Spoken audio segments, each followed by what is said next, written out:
said that your surgeon told you this was like hitting the Powerball twice. Have you been able to put in context what this is like? You said you're not particularly religious, but some people might call it a miracle that you can walk in here today. No, absolutely. And I mean, I'm not that religious, but I've become extremely faithful through this process. And it's, the more I think about it, I just am so overwhelmed that that it happened. You know, you wonder why it happened. You know, we always think that why it happened to me.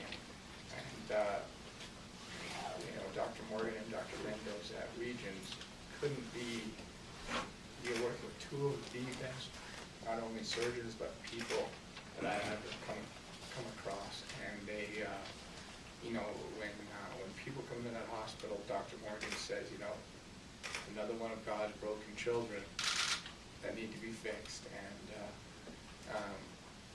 to, you know, I like odds. You know, so I don't think anything like that, but the Powerball, you know, if you win that once, you know, that's the instant Powerball odds.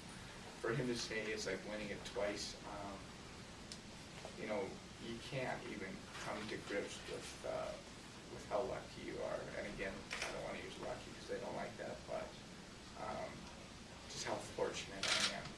It's overwhelming, and I don't know if it ever won't be as overwhelming as it is right now. Yeah. Any other questions besides one more with Mike? Then we'll have a couple for Terry and George. So I will take the last question for Jesse then.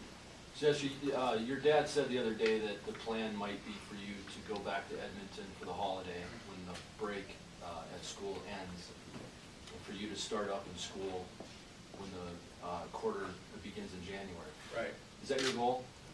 Well, I'd love to be able to get back on track with school and stuff, and obviously I'd love to be there to support my teammates, and that is definitely my goal. When I go back to Edmonton, I'll continue my rehab. Dr. Morgan and Dr. Mendes are currently, along with Craig's and the University of Denver, trying to locate a place in Edmonton that is, you know, going to suit me and suit exactly what I need to do my rehab. And you know, I'm definitely geared to get back into the winter quarter and come back and support my teammates for the rest of the season. So definitely, that's my goal. Okay. Thanks, Jesse.